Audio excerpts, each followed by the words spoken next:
तो कल की कथा में हमने क्या सुना? भगवान काय के भूखे हैं? भाव के भूखे हैं। भगवान कैसे रीझते हैं? बोले मेरी गाड़ी तेरे हवाले, तू जाने तेरा काम जाने। भगवान पर ही सब कुछ छोड़ देना चाहिए। या तो भगवान को मानना छोड़ दो, कल का सूत्र था, या तो भगवान को मानना छोड़ दो या फिर भगवान पर ही सब कुछ छोड़ दो। हैं? या तो भगवान को मानना छोड़ दो या फिर भगवान पर ही सब कुछ छोड़ दो। और जब तुम अपने जीवन के सारे कार्य को, ए भैया दीदी चुप रहो यार, शांत रहो, कथा सुनो बेटा, कथा हो रही अच्छी। जब तुम अपने जीवन के सारे कार्यों को, अपने जीवन में जितने भी तुम्हारे कर्म हैं, उन कर्मों को भगवान के चरणों में समर्पित कर देते हो, तो फिर भगवान क्या करते हैं? फिर वो कर्म भगवान अपनी पूजा से जोड़ लेते हैं और फिर जो कर्म तुम करते हो वो सारे कर्म पूजा हो जाती है। बोलो वृंदावन बिहारी लाल की, राधा रमण सरकार। पर आजकल के व्यक्ति बड़े उल्टे हैं। कैसे उल्टे हैं? बोले एक व्यक्ति से उनके नहीं होती थी संतति, उनके संतान नहीं थी कोई।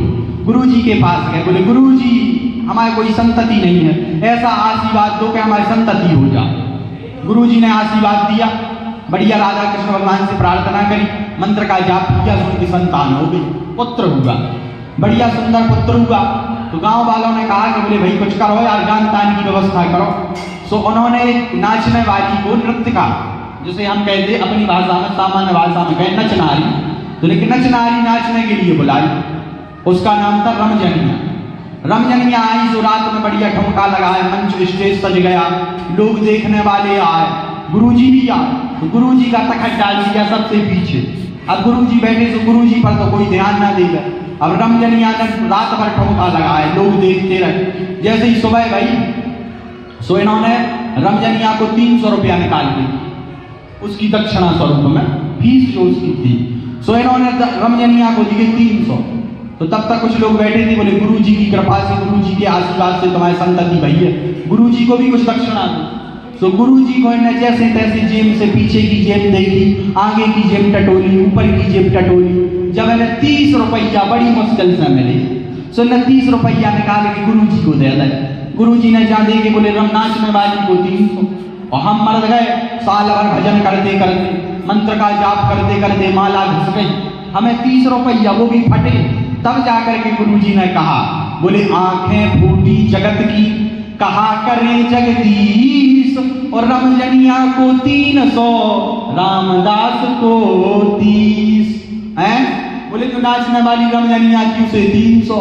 और हम मर गए, भजन करते करते माला घस गई, भगवान से प्रार्थना करते करते माथा पटकते पटकते हमारे माथे पे खरोंचे आ गई। कहे भगवान हमारे चेला की संतति हो जाए। सोने के संतति भाई, सो नचनारी बुलाई एक रात के लिए, उसको तो दे दे 300 और हमें कितने दे?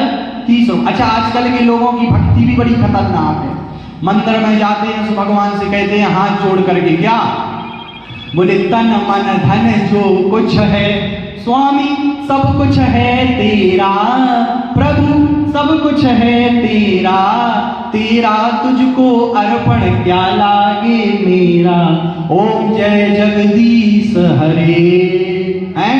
और जैसे ही बाहर निकलते मंदिर के, सो फिर ऐसी आरती गाते हैं। कैसी? फिर जैसे कृत्य करते हैं उसके लिए हमने एक नई आरती लिखी, बोले तन मन धन जो कुछ है प्रभु सब कुछ है मेरा, स्वामी पड़ोसी का भी है मेरा, और मेरा मुझको दे दो क्या लागे तेरा, ओम जय जगदीश हरे। सो मंदिर के अंदर तो कहते हैं कि सब कुछ है तेरा, और मंदिर के बाहर निकलते हैं तो सब कुछ है मेरा। बोलो वृंदावन बिहारी लाल की। अच्छा नवरात्रि में जब नवदुर्गा रखी जाती है, सो गाते हैं नहीं मांगते धन और दौलत, ना चांदी ना सोना, माँ हम तो मांगे तेरे मन में एक छोटा सा कोना।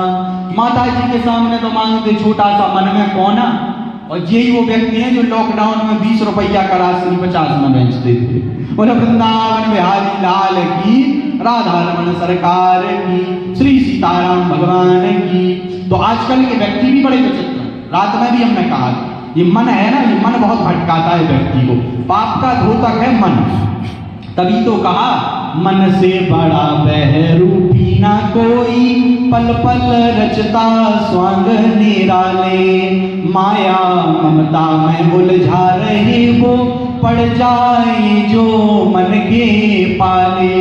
मन के बहकावे में ना आ, ओ मन के बहकावे में ना आ, मन राह भुलाए भ्रम में डाले। तू इस मन का दास ना बन, इस मन को अपना दास बना ले। तू इस मन का दास ना बन, इस मन को अपना दास बना ले।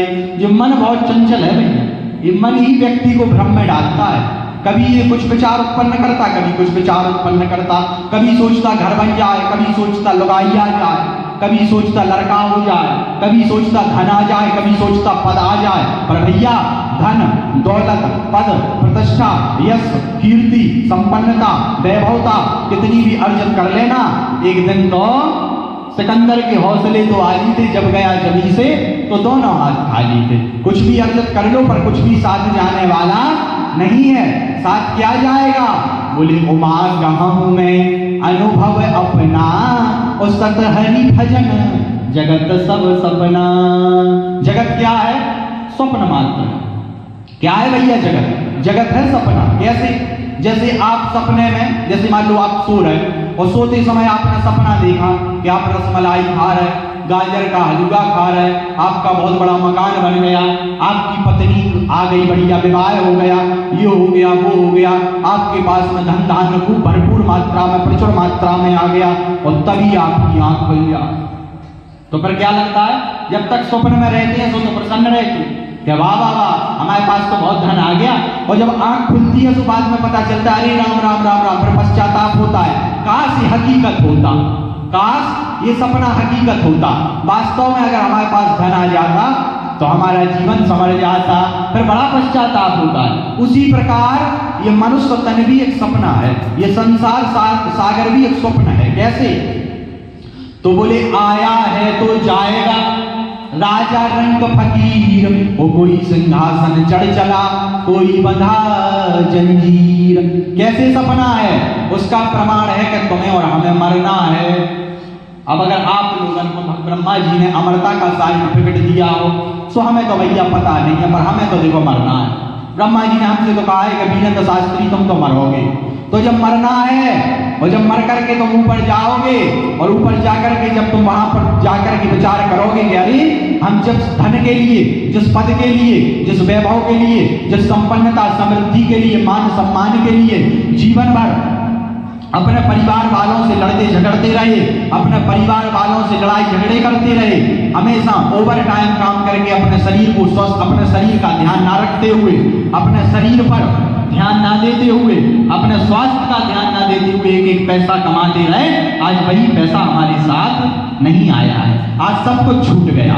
तब जाकर के वहां हकीकत पता चलती है ऊपर जाके।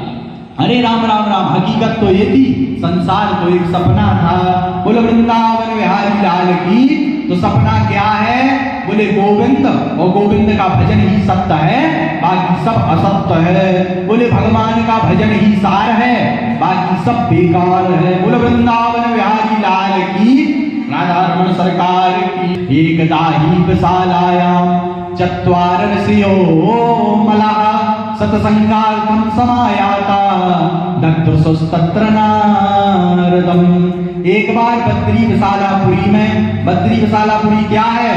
बोले बद्रीनाथ का पूर्व का नाम है बद्री विशालापुरी, जिसे आज आप बद्रीनाथ के नाम से जानते हो। बोले बद्रीनाथ भगवान की, वृंदावन बिहारी लाल की। तो बद्री विशालापुरी में 4 कुमार घूम रहे थे, सनक, सनंदन, सनातन और सनत कुमार। तभी इन्होंने नारद जी को देखा। नारद जी कौन है? नारद जी सनकादिक ऋषियों के छोटे भाई हैं, ब्रह्मा जी के पुत्र हैं। नारद जी को देखा सो नारद जी बड़े ही उदासीनता में मलिन चेहरा लिए हुए, दुखी खिन्न मन से घूम रहे थे। सो चारों कुमारों ने पूछा, कथम ब्रह्मन दीन मुखा कुतश्चिंतातुरो भवान, त्वरितं गम्यते पुत्र कुतश्चागमनं तव। अरे नारद जी, आप उदास क्यों हो? क्या बात है, अरे आप तो संत हो और संतों को चिंता में नहीं रहना चाहिए, संतों को तो जगदीश के चिंतन में रहना चाहिए। बोले संत कौन है? जो जगत की चिंता में और जगदीश के चिंतन में रहे वही तो संत है। तो बोले आप उदास क्यों हो? आपके कोई मकान थोड़ी है कि किसी ने हड़प लिया हो, गाड़ी आपके पास है नहीं कि चोरी हो गई, जमीन आपके पास है नहीं कि किसी ने कब्जा कर लिया हो। तो बोले आप उदास क्यों हो, दुखी क्यों हो? कथम ब्रह्मण दीन मुखा, आप दुखी खंड मन से कहाँ घूम रहे?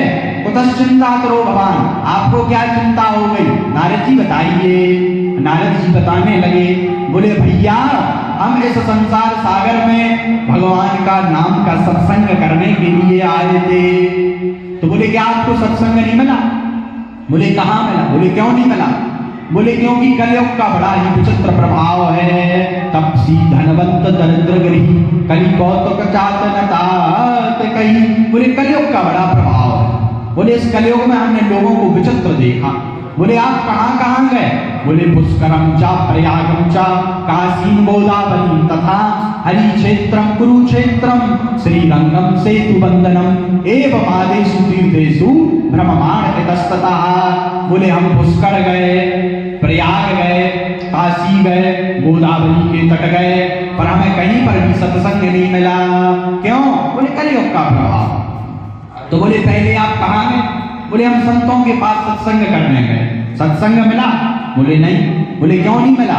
बोले हमने सारे संतों को पाखंड में लिप्त देखा, पाखंड नृता संतो भ्रक्ता सा परिग्रह, सारे संत पाखंडी हो गए। और पाखंड क्या है?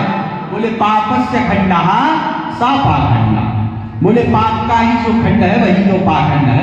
क्या देखा? नारद जी पूरी कथा बताने लगे। बोले एक जगह हम गए, 12 मंजिल का आश्रम बना था। कितने मंजिल का? 12 मंजिल का। हमें लगा कि इतनी बड़ी भारी बिल्डिंग है, बड़ा आश्रम है, तो शायद यहाँ संत रहते होंगे, शायद हमें यहाँ सत्संग मिलेगा। तो सत्संग करने के उद्देश्य से जैसे ही हम वहां पहुंचे और भैया हमने पूछा कि ये आश्रम किसका है? बोले जवाब आया सो हमारा माथा गर्म हो गया। क्या जवाब आया? बोले जवाब आया ये त्यागी बाबा का आश्रम है। बोले नाम त्यागी बाबा और बिल्डिंग बना है 12 मंजिल की, अगर कोई ऊपर से गिरेगा तो अंत्येष्टि का हड्डी भी नहीं मिलेगी। बोलिए वृंदावन बिहारी लाल की। बोले हम समझ गए कि यहाँ दाल गलने वाली नहीं है। सनत कुमार बोले फिर आपने क्या किया? बोले महाराज फिर हम थोड़े आगे गए। बोले तो क्या देखा आपने? बोले हम आगे गए तो हमने एक आश्चर्य देखा। क्या? बोले 10-12 जोड़ी भगवा रंग के कपड़ा सूख रहे थे। हमें लगा शायद बहुत सारे महात्मा रहते होंगे, यहाँ सत्संग मिलेगा। बोले पर हमने जैसे ही पूछा भैया ये किसका आश्रम है? बोले जवाब आया तो हमें तो हार्ट फेल हमारा होते होते रह गया। क्या जवाब आया? बोले जवाब आया कि जी नागा बाबा का आश्रम है। बोले नाम नागा बाबा और कपड़ा इतने के पूरे गांव भर पहन ले। बोले वृंदावन बिहारी लाल की। बोले फिर आपने क्या किया? बोले हम थोड़े आगे और चले गए। थोड़े आगे गए तो हमने छोटे छोटे से ब्राह्मणों के बालक देखे, टुम्म सा तिलक लगाए हुए, यज्ञोपवीत धारण किए हुए जा रहे थे। हम समझ गए लगता है ब्राह्मणों के बालक हैं, अब शायद हमें यहाँ सत्संग मिलेगा। पर जैसे ही हमने भैया पूछा कि ये बालक किसके हैं? बोले जवाब आया तो हमें तो बेहोशी आ गई। क्या जवाब आया? बोले जवाब आया कि ये ब्रह्मचारी जी के बेटा हैं। बोले जैसे ही हमने सुना तो हमारा माथा गर्म हो गया। बोले क्यों? बोले नाम ब्रह्मचारी जी और पूरी क्रिकेट टीम तैयार करें। बोले वृंदावन बिहारी लाल की। बोले फिर आपने क्या किया? बोले महाराज फिर हम समझ गए कि सत्संग मिलने वाला नहीं है, तो हमें एक और महात्मा जी मिल गए, उनको हमने साथ में लिया और जाकर के आश्रम के बाहर सो गए। अब बोले जैसे ही हम लेटे और हमारी आंख लगने ही वाली थी, तब तक उस आश्रम के अंदर से इतना शोरगुल हुआ, इतना शोरगुल हुआ कि भैया हमारी नींद नहीं लगी, हम सो नहीं पाए। तो हमने पूछा कि जी किसका आश्रम है? और जहां हमने पूछा और जब जवाब आया तो बोले भैया हमें तो हार्ट अटैक आ गया। क्या जवाब आया? बोले जवाब आया जी मौनी बाबा का आश्रम है। नाम मौनी बाबा और पूरा ध्वनि प्रदूषण इनके ही आश्रम से निकल रहा है। बोलो वृंदावन बिहारी लाल की। तो ये हम समझ गए कि सारे संत पाखंड में लिप्त हैं, यहाँ सत्संग मिलने वाला नहीं है। सनत कुमार बोले नारद जी सुनो भैया ध्यान से, प्रीतम जी सो ना।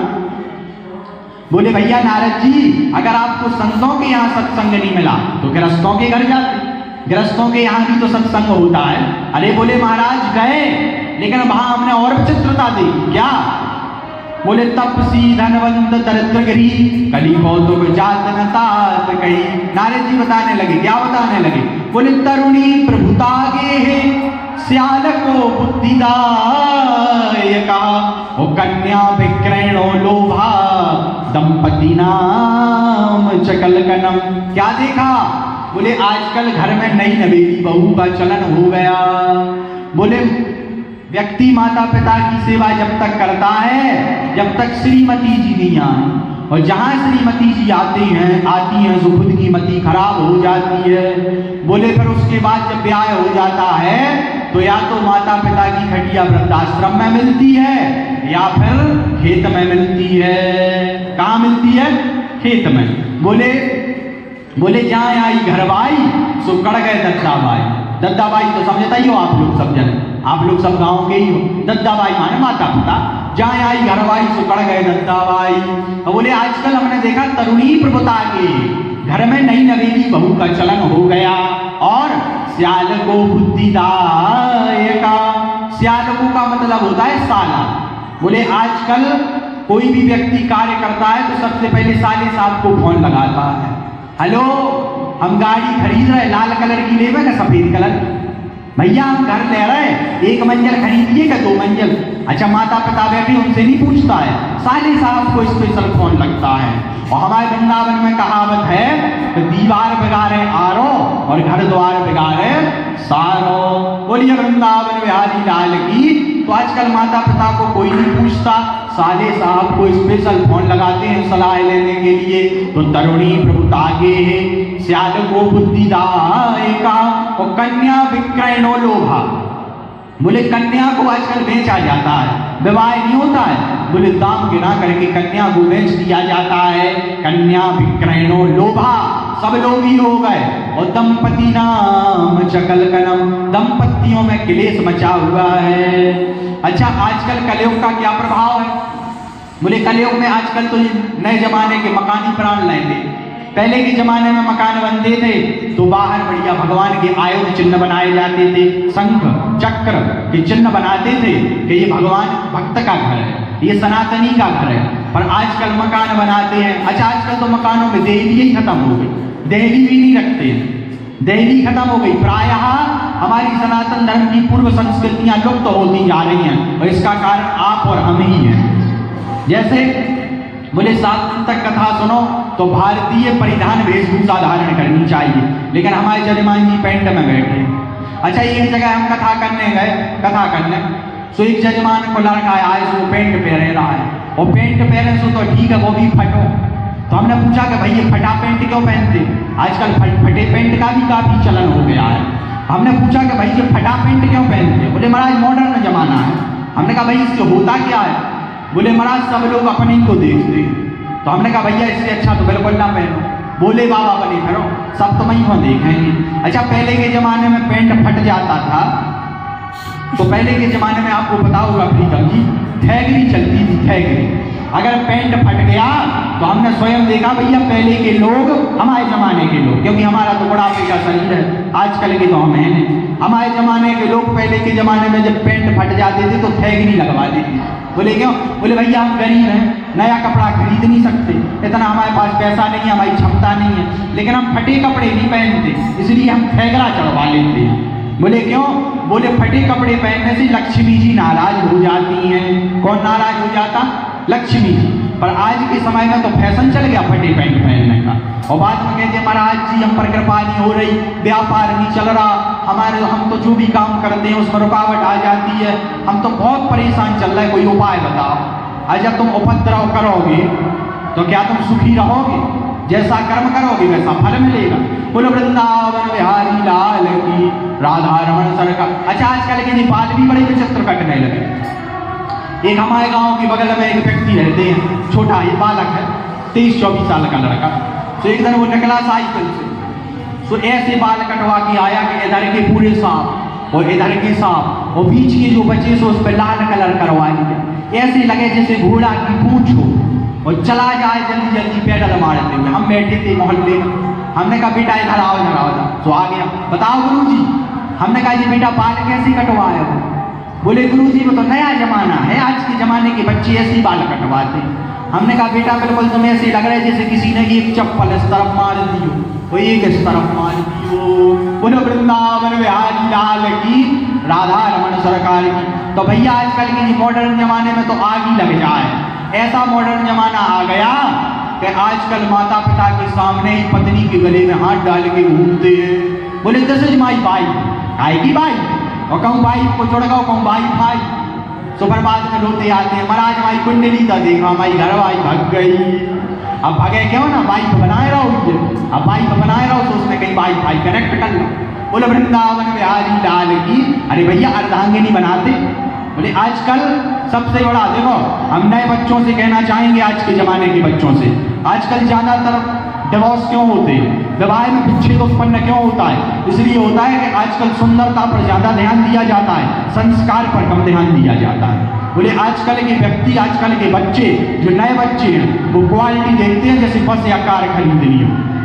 आजकल सुंदरता ज्यादा देखी जाती है, संस्कार संस्कृति कम, समझदारी कम देखी जाती है। यदि समझदारी और संस्कार देखे जाएं और सुंदरता पर ध्यान कम दिया जाए तो कभी भी विवाह में विच्छेद उत्पन्न नहीं होगा।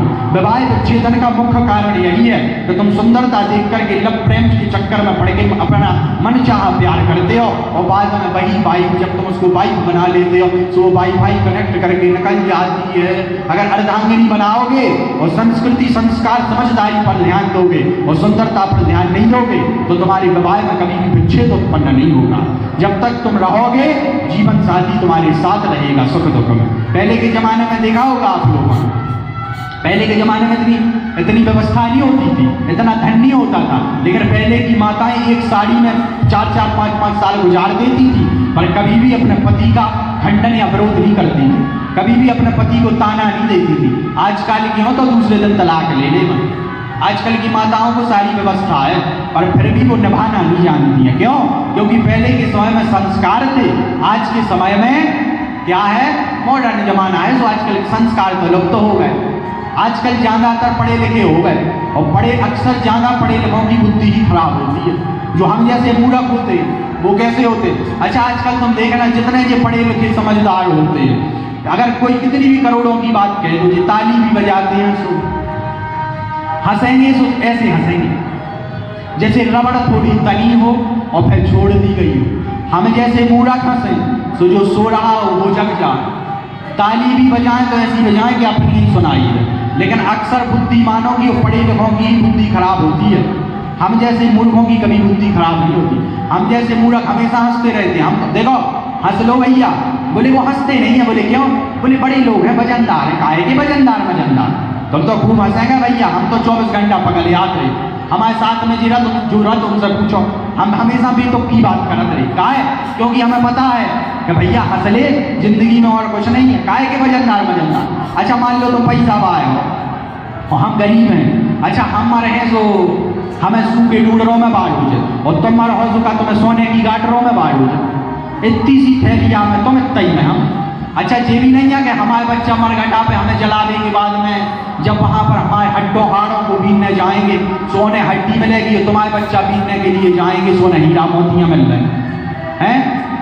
अच्छा ज्यादा क्या होगा? बोले भैया तुम पैसा वाए हो, जो पैसा वाए सो उनके बच्चा उन्हें ले जाकर प्रयागराज गंगा जी में विसर्जित करें। हम गरीब हैं सो हम आए तो ही फेंक दें नदी में। अच्छा तुम जो बताओ कि तुम प्रयागराज पहुंच गए तो तुमने कर लो, 2-4-5 साल में हम भी बहुत आए। हम तो जब जाने जब तुम्हारे हाड़ होने हो तो बिल्डिंग खड़ी कर ली हो। बोलिए वृंदावन बिहारी लाल की।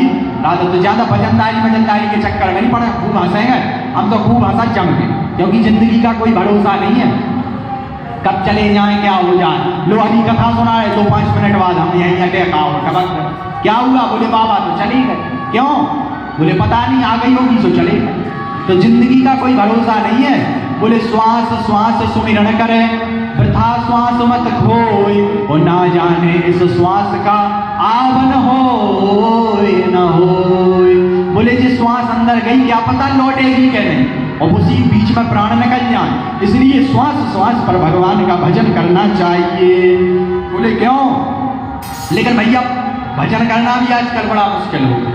रात्रि में भी बताया था, बोले ये मन बड़ा चंचल है, कैसे तेरा भजन करूं, जितना इसे समझाऊं, वो जितना इसे समझाऊं, उतना ही मचल जाए राधे तेरे चरणों की, ओ श्यामा तेरे चरणों की।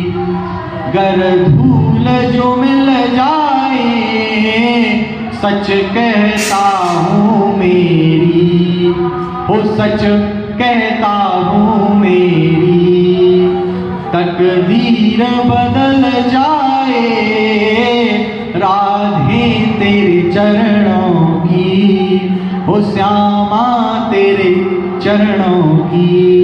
क्या?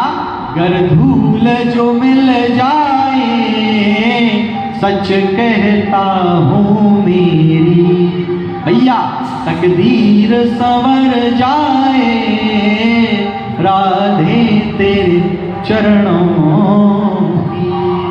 बोलिए वृंदावन बिहारी लाल की। तो सनत कुमार पूछने लगे, बोले नारद जी भला आपने क्या किया? बोले हम समझ गए कि ना तो संतों के पास सत्संग मिलने वाला है, ना गृहस्थों के पास मिलने वाला है। सो बोले फिर हम श्री धाम वृंदावन चले गए। क्यों? हमें लगा कि वृंदावन तो ठाकुर जी की भूमि है, यहाँ तो सत्संग मिलेगा। पर जैसे ही हम वृंदावन गए तो हमने एक आश्चर्य देखा, तत्ताश्चर्यम मया दृष्टम। क्या आश्चर्य देखा? बोले हमने देखा कि एक वृक्ष के नीचे एक नवयुवती बैठी है, उसकी जंघाओं पर दो वृद्ध पुरुष लेटे हैं, वो अचेत अवस्था में पड़े हैं, पर वो स्त्री रोई जा रही, रोई जा रही, रोई जा रही। बहुत सारी स्त्रियां उसके यत्र तत्र सर्वत्र घेरा बना करके चारों तरफ खड़ी हैं। कोई स्त्री उसके आंसू पहुंच रही, कोई स्त्री पंखा जल रही, कोई जलपान करा रही, कोई चुप करा रही, कोई सांत्वना दे रही, पर वो स्त्री रोई जा रही, रोई जा रही, रोई जा रही। हमने देखा तो हमने विचार किया कि हमें जाकर के इस स्त्री से पूछना चाहिए कि देवी क्या बात है, क्या कारण है, तो रो क्यों रही हो? पर बोले भैया हम थोड़ी दूर तक तो गए लेकिन फिर वापस आ गए। बोले वापस क्यों आ गए? बोले हमने विचार किया कि केवल स्त्रियों का समूह है और हम ठहरे महात्मा संत, हम जाएंगे पूछेंगे और अगर उन्होंने हमें डांट दिया, ए बाबा तुझे क्या लेना देना, चल भागे यहाँ से, तो महाराज बड़ा बुरा लगेगा। बोले क्या किया फिर आपने? बोले हम वापस जाने लगे। जैसे ही वापस जाने लगे सो वो स्त्री चिल्लाई, भो भो साधु क्षणं तिष्ठ मच्चिन्तामपि नाशयो दर्शनम तव लोकस्य सर्वधागहरं परम। अरे ओ महात्मा जी रुको रुको रुको रुको रुको रुको। बोले सोई हम रुक गए। जैसे ही हम रुके हमने पूछा, देवी जी आप कौन हो, क्यों रो रही, क्या बात है, क्या कारण है? बोले जब उन्होंने जवाब दिया तो बोले हम भी आश्चर्यचकित हो गए। क्या जवाब दिया? बोले अहम भक्ति ऋतु ख्यातो है, अहम भक्ति ऋतु ख्यातो इमौ में तनियो मतो ज्ञान वैराग्य ना मानो कालयुगे न जर्जरो। महाराज हमारा नाम भक्ति है। अच्छा ये दो वृद्ध पुरुष कौन हैं जो आपकी जंघाओं पर लेटे हैं, जी अचेत क्यों हैं? बोले महाराज जी हमारे बेटा हैं, एक का नाम ज्ञान है, दूसरे का नाम वैराग्य है। बोले महाराज आश्चर्य तो देखो, माँ जवान बेटा बूढ़े।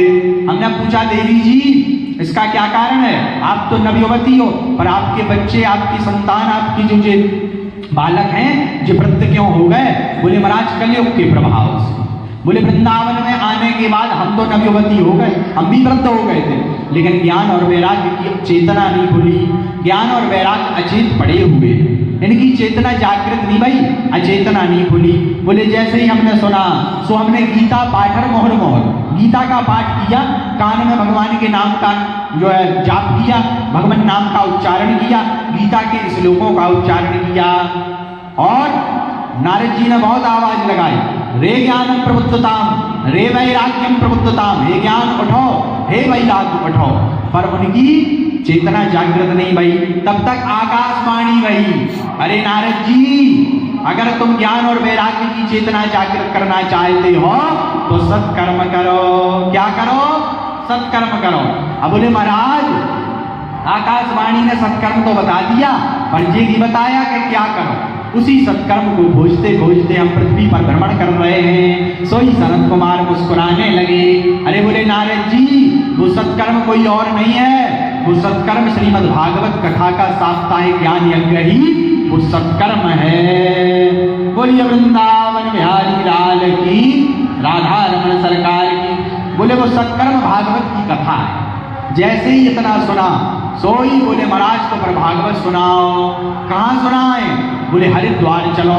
सो हरिद्वार में बढ़िया मंच बन गया, भागवत जी विराजमान हो गई और चारों कुमार व्यास जी के रूप में मंचासीन हो गए। सनक सनंदन सनातन सनत कुमार कथा सुनाने लगे। जहाँ बड़े बड़े अमलात्मा विमलात्मा महात्माओं ने सुना कि भागवत जी की कथा हो रही, नारद जी करवा रहे और सनत कुमार सुना रहे। सोई बड़े बड़े महात्मा भृगु वशिष्ठस्य चमनस्य गौतमो मेधात तल देवल देवरातो रामस्तथा गादि सुतश्च। भैया बड़े बड़े महात्मा दौड़े दौड़े आए कथा सुनने के लिए। बढ़िया मंच बना, बड़े बड़े महात्माएं आ गए, काफी भीड़ भई। तभी कथा पंडाल के मध्य में, श्रोताओं के मध्य में ही भक्ति महारानी, जिनके दोनों पुत्र अचेत अवस्था में पड़े थे, उनकी चेतना जागृत हो गई और उनके हाथ पकड़ करके भक्ति महारानी ताथा थैया करती नृत्य करती हुई बीच कथा पंडाल में ही प्रकट हो गई। भक्ति स्तुतौ तौ तरुणी गृहीत्वा प्रेमे करूपा सहसा विरासी। श्री कृष्ण गोविंद हरे मुरारे नाथेति नामानि मोर वदन्ति। श्री कृष्ण गोविंद हरे मुरारे हे नाथ नारायण वासुदेवा। श्री कृष्ण गोविंद हरे मुरारे हे नाथ नारायण वासुदेवा। भक्ति महारानी प्रकट भई और पूछने लगी, महाराज आपने सबके बैठने का तो स्थान नियुक्त कर दिया, चयन कर दिया, पर हम कहाँ बैठे? सनत कुमार बोले, देवी जी जितने श्रोता कथा पंडाल में बैठे हैं, आप सभी श्रोताओं के हृदय स्थल में विराजमान हो जाइए। तो जो भी व्यक्ति, जो प्राणी कथा को श्रवण करता है, उसके हृदय में भक्ति महारानी विराजमान हो जाती है। बोलिए वृंदावन बिहारी लाल की, भक्ति महारानी की, राधा रमण सरकार की, श्रीमद् भागवत महापुराण की। पर आजकल कथा नहीं सुनते, आजकल फिल्म दिखवाओ। आजकल की जो नई जनरेशन है, बच्चा जिसे कहो कि भैया रामायण पढ़ो, अरे पापा आंखें दर्द कर रही, नींद आ रही। अच्छा फिल्म देखने में से नींद नहीं आती, सो तो 3 घंटा पलक नहीं झपकाएगा, बिना पलक झपकाए 3 घंटे तक पिक्चर देखता रहेगा। और रामायण पढ़ने की, कथा सुनने की कहो, अरे पापा क्या दर्द रखा है कथा। पंडित जी का तो पैसे कमाने का काम है, रट के कथाएं आ गए, बैठ गए और बढ़िया मंच पर बैठ करके हम लोगों को उल्लू बनाते। क्या होता है कथा से? हमें नहीं सुननी कथा है। अच्छा है इनकी जो आजकल की जो नई जनरेशन है, इसे कितना भी समझाओ, ये समझने वाले जो उल्टा अपन को ही ज्ञान दे देते।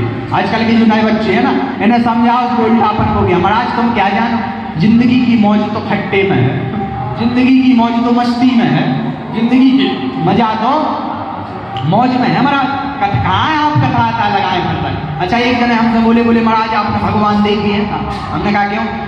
बोले जी आप कथाएं लगाए फिर रहे, 1.5 लाख रुपया खर्च करवा दी, बड़े बड़े मंच, बड़ा बड़ा साउंड सर्विस, लोगों को जोड़ते, कथा करवाते, बढ़िया संगीत लेके आते, बहुत खर्चा करवाते। आपने भगवान देखे हैं? भगवान होते हैं क्या? हम भी माल पीठा के हैं, गंवार तो होंगे। सो एक बढ़िया पिलक लगा था बोर्ड में और डोरी डली थी नीचे, उसमें था कट। सो हमने बातों में फंसा के हमने कहा भैया जी डोरी उठाइयो था ना, उनने डोरी उठाई, सो लगू करंट लगू, सो फड़फड़ा दो शरीर, सोई फड़फड़ा कि कहा होगा भैया? अरे बोले महाराज करंट लग गो। हमने कहा करंट? बोले और क्या? हमने कहा करंट लगा, देखा है तुमने करंट? बोले महाराज करंट दिखाई थोड़ी देता, वो तो लगता है तो पता चलता है। हमने कहा लगा है तुम्हें? बोले महाराज लगा है। बोले पौगा खूना पवगा होता। बोले अभी बोले कुछ का बोतल चढ़वानी है। हमने कहा क्यों? अरे बोले महाराज कमजोरी आ गई। तो हमने कहा जब करंट देखा नहीं मैं लगा कैसे? बोले महाराज आप अच्छी बात करते, देखने की बसाई थोड़ी है करंट, वो तो लगा तो झटके काम में महसूस हुआ। भैया पानी दे दो। हमने कहा भैया उसी प्रकार भगवान भी दिखाई नहीं देते हैं, लेकिन जब वो अपना झटका मारते हैं तो अच्छे अच्छे फड़फड़ा जाते हैं। बोलिए वृंदावन बिहारी लाल की, राधा रमण सरकार की। तो भैया भगवान पर संदेह उत्पन्न नहीं करना चाहिए। भगवान पर तो भरोसा करना चाहिए, क्योंकि भगवान कैसे मिलते हैं? विश्वास से, श्रद्धा से, भाव से, निष्ठा से। कई लोग सोचते हैं कि हम भगवान को बढ़िया जो है, अच्छा कई लोग जाते मंदिर में भगवान ही को लालच देते हैं, बोले हे हनुमान जी हमारा काम हो जाएगा तो हम आपको मोतीचूर के लड्डू का प्रसाद लगाएंगे। जैसे हनुमान जी महाराज इसके मोतीचूर के लड्डू के भूखे बैठे। कुछ लोग जाते हे सरकार, हे हनुमान जी महाराज, हे कलयुग के राजा, अगर हमारा पुत्र हो जाएगा तो आपके मंदिर में चांदी लगवाएंगे। जैसे हनुमान जी महाराज इसकी चांदी के भूखे हो।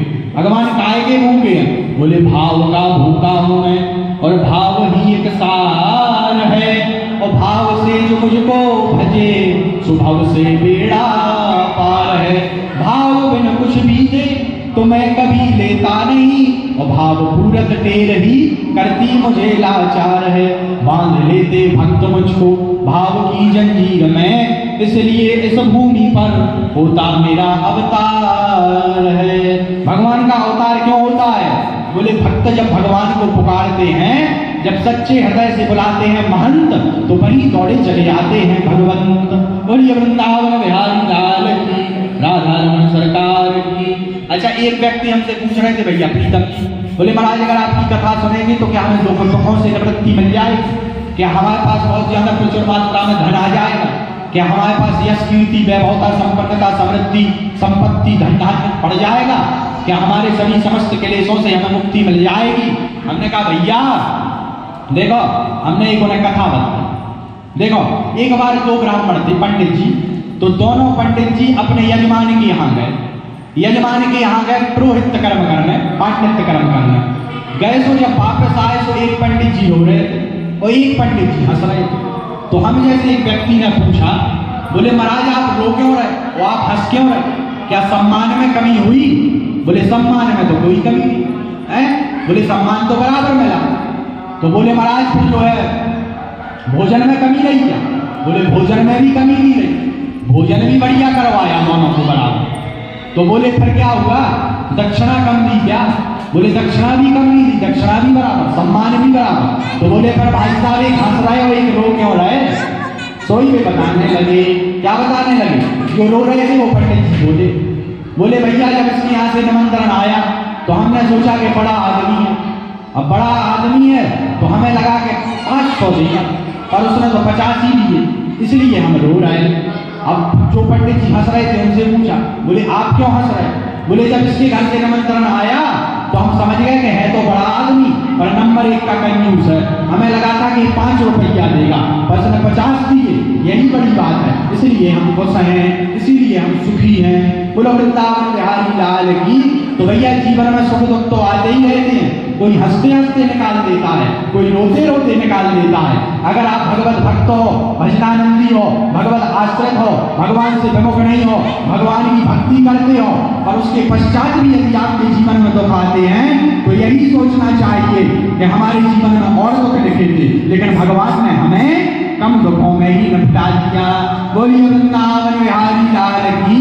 अच्छा ऐसे समझो, एक बार जंगल में एक दलदल था, उस दलदल में गाय फंसी थी। अब गाय फंसी थी तो एक व्यक्ति निकले हमारे जैसे पाप, तो उन्होंने गाय को नहीं निकाला, न गाय की रक्षा करी, न उसको सुरक्षित बाहर निकाला। उस दलदल को पार करना था तो गाय पर ही चरण को रखा और उस पार हो गए, निकल गए। जैसे उस पार गए तो उनको एक पोटली मिली और पोटली में स्वर्ण मुद्राएं थी।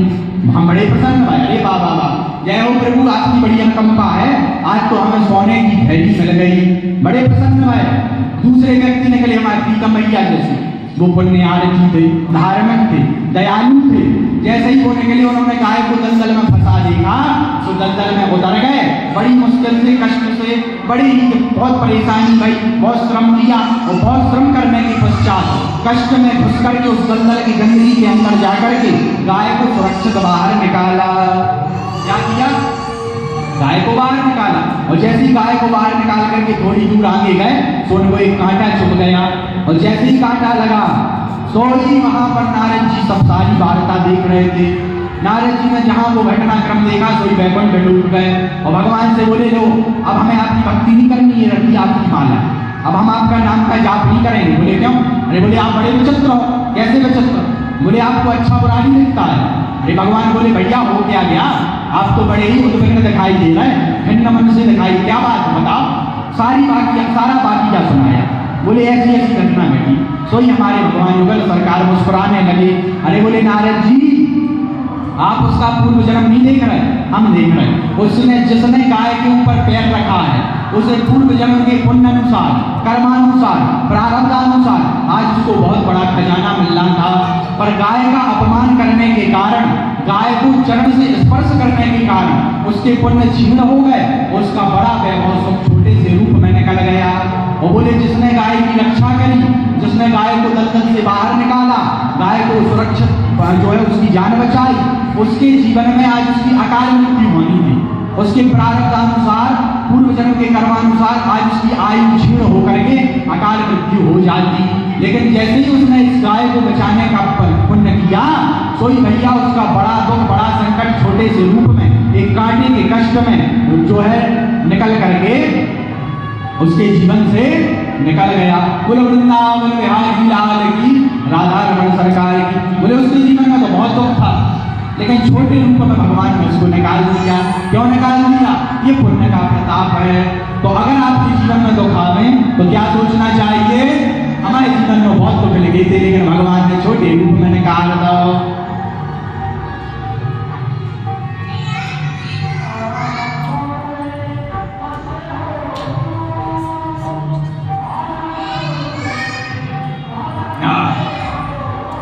श्री राम जय राम जय जय राम, श्री राम जय राम जय जय राम।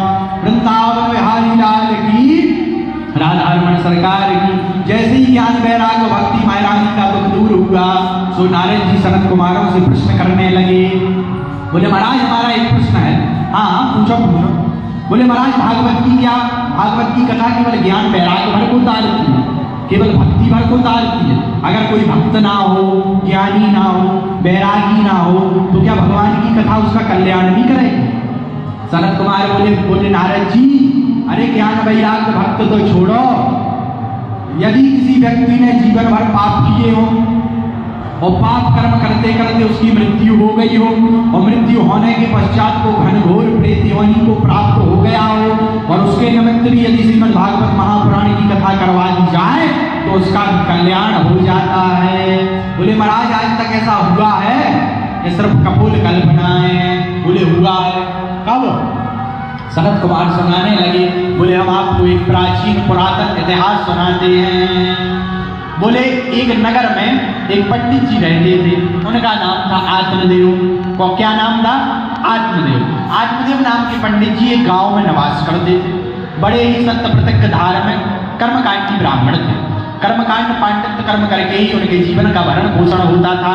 अपना जीवन यापन वो पांडित्य कर्म करके ही करते थे। भैया पंडित जी के यहाँ कोई कमी नहीं थी। धन था, संपत्ति थी, समृद्धि थी, संपन्नता थी, यश था, कीर्ति थी, बंगला था, गाड़ी थी, घोड़ा थे, नौकर थे, हाथी थे, सब था। पर कमी थी तो एक संतान, इनके कोई संतति नहीं। अरे इनके भाग्य की क्या कह रहे हैं? ये वृक्ष लगाते थे तो वृक्ष में फल उगना बंद हो जाते थे, वृक्ष फल देना बंद कर देते थे। ये गाय रखते थे तो गाय बछड़ा या बछड़ी देना बंद कर देती थी। इनकी गाय भी बांझ हो जाती थी। जिस गाय को जी अपने घर पर रखते थे वो बांझ हो जाती थी, उसकी कोई संतति नहीं होती थी। वृक्ष फल देना बंद कर देते थे। और भैया जब इनकी कोई संतति नहीं थी तो आप तो जानते ही हो कि पड़ोसी ताना देने का काम बखूबी करते हैं। जिन निकल जाए तो गांव के कहने अरे राम राम आज तो इनका मुख देख लिया, आज तो पूरा जीवन, आज का दिन तो पूरा ही बेकार जाएगा, आज तो हमारे साथ अशुभ हो गया। गांव के ताना दे, अड़ोस पड़ोस के लोग ताना मार। इनकी देवी जी थी जिनका नाम था धुंधली देवी। क्या नाम था? धुंधली। यथा नाम तथा गुण, नाम भी धुंधली और बुद्धि भी धुंधली। कैसी थी? बोले जब तक पड़ोसी से लाठी चार्ज ना हो जाए तब तक रसोई घर में कदम नहीं रखती थी। जब तक पड़ोसी से लाठी चार्ज ना हो जाए तब तक रसोई घर में कदम नहीं रखती थी। ऐसी गालियां बकती थी, एक सांस में मानो गालियां में PhD कर रखी है। और गालियां देवे सो तो ठीक है, एक पास में घड़ा रख में पानी पिया जाए, घरे आउट जाए। तो किसी ने पूछा कि माता जी की घड़ा क्यों रखती हो? अरे बोले वाह गालियां देंगे तो गला नहीं सूखेगा। तो किसी ने कहा माता जी अंदर पियाओ। अरे बोले वाह, जब तक अंदर पानी पीने जाएंगे तब तक तमाशा देखने वाले भी थक जाएंगे। इतनी बचत करती तो पानी पी जाए घरे आ जाए, इतनी खतरनाक, बहुत ही खतरनाक थी। पर पंडित जी बहुत ही धार्मिक थे। एक दिन पंडित जी ने विचार किया कि हमारे कोई संतति नहीं है, सो हमें अपने प्राणों का त्याग कर देना चाहिए। मरने के उद्देश्य से आत्मदेव नामक ब्राह्मण जंगल में गए और जंगल में जाकर के जोर जोर से रोदन क्रंदन करने लगे, रोने लगे। तभी वहां से एक महात्मा जी निकले। महात्मा जी ने देखा कोई टुकसा तिलक लगाए हुए, यज्ञोपवीत धारण किए, बैजंती माला, तुलसी की माला गले में धारण किए कोई रो रहा है। लगता है कोई भक्त भगवान की याद में रो रहा। संत जी ने सोचा कि जाकर के पूछना चाहिए। जैसे ही पास में गए पूछा, अरे ब्राह्मण देवता क्या हुआ, क्यों रो रहा है, क्या बात है? भैया हरिचरण इधर देखो, उताए का देखा, उताए चल रही करना है भैया। अगर ब्रह्मा जी आ जाए तो उनको उधर ही देखने दो, हमारी तरफ देखना, क्योंकि अभी तुम्हारे लिए हम ही सब कछु हैं। बोलिए वृंदावन बिहारी लाल की जय। रो रहे थे। संत जी ने पूछा क्यों रो रहे, भगवान की याद में रो रहे क्या? पंडित जी बोले अरे ब्राह्मण, अरे संत जी, भगवान की बात तो अलग है, हम तो अपने भाग्य पर रो रहे। क्यों? बोले महाराज हमारे कोई संतति नहीं है। अरे संत जी ने समझाया, बोले संतति बेटा बेटी आज तक किसी के हुए हैं क्या? राम जी को श्याम जी को अपना मानो, तो हे मोहे नाते अनेक मानिए जो भाव है। भगवान कहते हैं तुम्हारे हमारे अनेक रिश्ते हैं, तुम्हें जो उचित लगे उस रिश्ते को हमसे जोड़ लो, हैं उसी से तुम्हारा कल्याण हो। भगवान वो रिश्ता निभाने जरूर आते हैं। अरे बोले महाराज आप ठहरे महात्मा संत, आपको क्या ज्ञान? बोले हम गृहस्थों से पूछो कि संतति का क्या सुख होता है। बोले जब बेटा पापा पापा कहता हुआ आता है, सुकान में रसगुल्ला सा घुल जाता है। जैसे ही इतना कहा संत महाराज, संत जी बोले रुको तो एक मिनट। सो संत जी ने उनके केसों को लिया और मस्तक के ऊपर किया और माथे की लकीरों को जैसे ही पढ़ा सो बोले सप्त जन्मावधि तो पुत्रो नहीं ऊंचा नहीं ऊंचा। अरे बोले पंडित जी एक जन्म तो छोड़ो, तुम्हारे 7 जन्म तक कोई संतान नहीं है। सोई पंडित जी ने अपना माथा लिया और भड़ाक से संत जी के चरणों में पटक दिया और बोले महाराज अभी तक तो हमारा 1 गुना दुख था, अब आपने हमारे दुख को 7 गुना कर दिया। अब ब्रह्म हत्या भोगने के लिए तैयार हो जाओ। आए पंडित जी बेउतार नहीं हो यार। बोले अब आप ब्रह्म हत्या भोगने के लिए तैयार हो जाओ। बोले क्यों? क्योंकि आपने हमारे दुख को 7 गुना बढ़ा दिया। संत जी बोले अच्छे खासे जा रहे थे, हमें लगा कि जी भगवान की याद में रो रहे जी, तो बेटा कहाँ रो रहे? संत जी बोले बड़ी आफत फंस गई। उन्होंने अपने झोला से एक फल निकाला, बोले लो ये फल जाकर के अपनी देवी जी को खिला देना, यदि भगवान की कृपा भई भगवान ने चाहा तो 9 महीने के पश्चात में तुम्हारे घर पर भी कलकारियां गूंजेंगी। महाराज कोई नियम?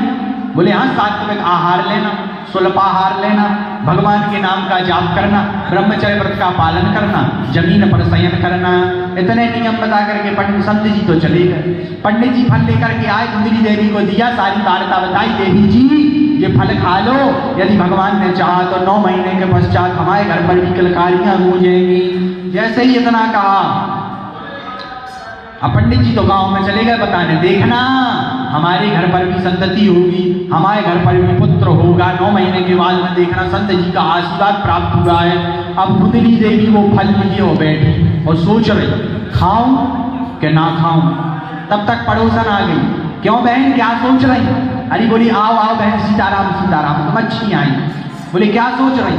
बोले बताओ तो पंडित जी कह रहे थे फल खा लो, किसी महात्मा जी ने दिया है, सो तुम्हारी संतति हो जाएगी। फल खाने से कहीं संतति होती है क्या? अरे पड़ोसन बोली खा ले, तुझे क्या लेना देना, महात्माओं का प्रसाद है, भगवान ने चाहा तेरे घर संतति हो जाए। बोली नहीं बहन लेकिन एक दिक्कत है। बोले क्या? बोले हमने सुना है कि जो स्त्री गर्भवती हो जाती है प्रभु दौड़ नहीं पाती है। बोली तुझे मिलिट्री में भर्ती होना है? बोले तू तो फल खा ले। बोले नहीं नहीं, हम सोच रहे हैं कि भविष्य में अगर हमारे मकान में आग लग गई सब तो भाग जाएंगे, हम नहीं भाग पाएंगे और जलकर के राख हो जाएंगे। जैसे ही इतना कहा बोली गारंटी थोड़ी है कि मकान में आग लगेगी। बोले तू गारंटी ले के ना लगेगी। अब बोली पड़ोसन बोली कि काहे को फालतू के चक्कर में पड़े। बोले को गारंटी जीतने के चक्कर में जे आग ही धर दे। बोली बहन एक और चिंता है क्या? हमने सुना है जो स्त्री गर्भवती हो जाती है फिर वो कमजोर हो जाती है।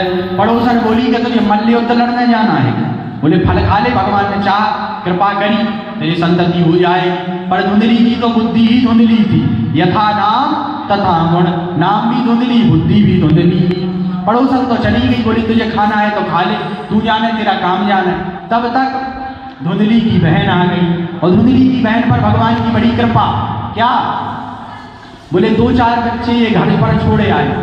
एक बच्चा आगे चल रहा, 2 बच्चे दोनों हाथों की उंगलियां पकड़ के चल रहे, एक गोदी में ली पूरी क्रिकेट की, एक कोख में पल रहा गर्भ में। जैसे ही आई यानी बहन राम राम राम राम, बहन राम राम, आओ आओ आओ, अंदर बुलाया। क्या सोच रही? बोले बताओ तो तुम्हारी बहनों ही कह रहे थे कि फल खा लो। अब फल खाने से कहीं संतति होती है क्या? अरे धुंधली की बहन तो चाहती थी कि इसके कोई संतति नहीं होगी तो हमारा कोई बेटा इसके घर पर रह जाएगा, इसका माल पानी हमारा हो जाएगा।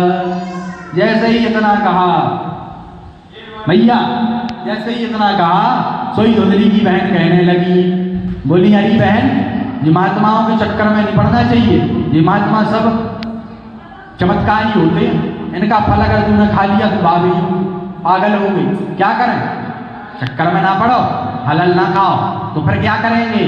बोले एक काम करते हैं, हमारी कोख में अभी अभी एक संतान आई है, जब वो जन्म लेगी